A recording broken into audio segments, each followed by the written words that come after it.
ایک روایت میں آتا ہے جب سحری کا وقت ہوتا ہے شوہر اٹھتا ہے اور اپنی بیوی کو بھی بیدار کرنے کی کوشش کرتا ہے، اللہ کی بندی اٹھ اور اللہ کے حضور سجدہ ریزی کر لیں۔ وہ رحمتوں کے بٹنے کے لمحے ہیں، دعاؤں کی قبولیت کی گھڑیاں ہیں، انوار اترتے ہیں ان لمحوں میں، رزق بڑھتا ہے ان لمحوں میں۔ تو وہ اٹھتا ہے اور اپنی بیوی کو بھی بیدار کرنے کی کوشش کرتا ہے۔ سارے دن کی تھکی ہوئی خاتون اٹھ نہیں پاتی تو خیر وہ خود وضو کرنے چلا جاتا ہے، لیکن اس کے دل میں بے چینی ہوتی ہے کہ یہ بھی کبھی اٹھ کے اللہ کے حضور سجدہ ریز ہو جائے تو کیسا اچھا لگے۔ یہ سچی محبت کی علامت ہے۔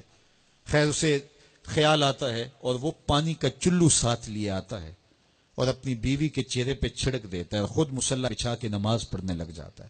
بیوی اٹھتی ہے، دیکھتی ہے میرا شوہر نماز میں ہے، تو اسے بھی خیال آتا ہے، اٹھتی ہے جلدی سے، وضو کرتی ہے، مصلی بچھا کے شوہر کے قریب نماز پڑھنے لگ جاتی ہے۔ ایک طرف شوہر نماز پڑھ رہا ہے، ایک طرف بیوی نماز پڑھ رہی ہے۔ سحری کے لمحے ہیں، ٹھنڈی ٹھنڈی ہوائیں چل رہی ہیں، انوار اور رحمتوں کی برکھا برس رہی ہے، کوئی دیکھ نہیں رہا، ریا کا شائبہ ہی نہیں، دروازے مقفل ہیں، اور کبھی سجدے میں بیوی ہے، کبھی سجدے میں شوہر ہے، کبھی وہ قیام میں ہے اور یہ رکوع میں ہے، کبھی یہ رکوع میں ہے وہ قعدے میں ہے۔ دونوں سحری کے وقت اللہ کے حضور سجدہ ریز ہے، میاں بیوی۔ حدیث پاک میں آتا ہے دونوں کو دیکھ کے رب مسکرا رہا ہوتا ہے، اپنی شان کے مطابق اللہ خوش ہو رہا ہوتا ہے کہ میرا بندہ اور میری دہلیز کی باندی کس طرح میرے حضور سجدہ ریز ہیں۔ اور اگر ان کو پتہ چل جائے نا کہ سجدے میں کتنی رحمتیں اتر رہی ہیں، وہ سجدے سے ساری نہ اٹھائیں۔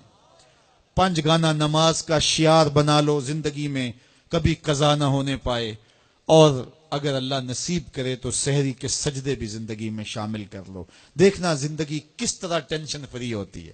آج ہر بندہ کہتا ہے مشکلیں، اور میاں جس وقت مشکلیں ٹلتی ہیں، جس وقت مصیبتیں زائل ہوتی ہیں، وہ لمحے تو سو کے گزار رہا ہوتا ہے۔ صبح اٹھ کے نمازی بھی ٹکریں مار کے جلدی جلدی صبح کا وقت گزارنے کی کوشش کرتے ہیں، میرے جیسے نکمے لوگ۔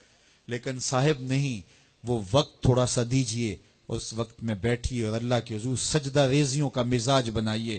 معراج النبی کا جو خاص تحفہ ہے وہ نماز ہے جو حضور لے کر آئے۔ اور پھر بارگاہ قدس میں جب حضور حاضر ہوئے، اللہ نے اپنے محبوب کو بہت کچھ دیا تھا۔ 70,000 اسرار تھے، 70,000 رموز، 70,000 حکایات، اور بہت کچھ دیا۔ سب کچھ دینے کے بعد کہا محبوب یہ تو میں نے خود دیا، اب تو بتا میں تجھے کس چیز سے نوازوں، تیری اپنی بھی کوئی چاہت ہو۔ تو محبوب نے جو جواب دیا وہ سنیے۔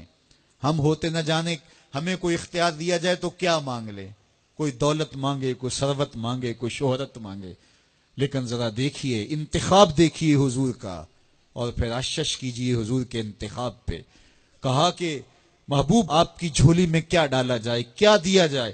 تو محبوب نے کیا کہا؟ بنسبتی الیکا بالعبودیہ، اے اللہ ساری زندگی میں یہ کہتا رہا کہ تو میرا رب ہے، آج تو بھی تو کہہ دے کہ تو میرا بندہ ہے، مجھے عبد کہہ کے پکار دے۔ میں نے سجدوں میں کہا تو میرا رب ہے، میں نے قیام میں کہا تو میرا رب ہے، میں نے طائف کے بازاروں میں، مکے کی گلیوں میں کہا تو میرا رب ہے، میں سینے حرم میں کہا تو میرا رب ہے، میرے بدن پہ اوجریاں ڈالی جاتی رہیں، میں نے کہا سبحان ربی الاعلی، میں نے تجھے پکارا اور پتھر برس رہے تھے، میں نے کہا تو میرا رب ہے، میں نے تجھے ہر موقع پہ اپنا رب کہہ کے پکارا، آج تو بھی تو کہہ دے کہ تو میرا بندہ ہے۔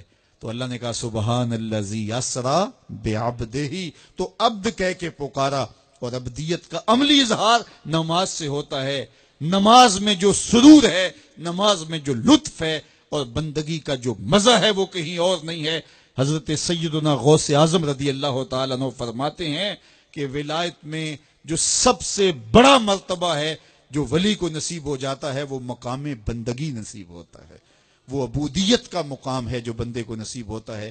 تو یہ بندے کے لیے معراج ہے، اسی لیے کہا گیا الصلاۃ معراج المومنین، نماز مومن کی معراج ہے۔ حضور تو وہاں تک پہنچے جہاں کسی کا تخیل بھی نہیں پہنچ سکتا، لیکن بندہ اس معراج کا حصہ لینا چاہے اور اس کی برکتیں سمیٹنا چاہے تو پیشانی سجدے میں رکھ کر کے اللہ کے حضور بندگی پیش کرے۔ اللہ ہم سب کو اپنے حضور عجز و نیاز کے سجدے نصیب فرمائے۔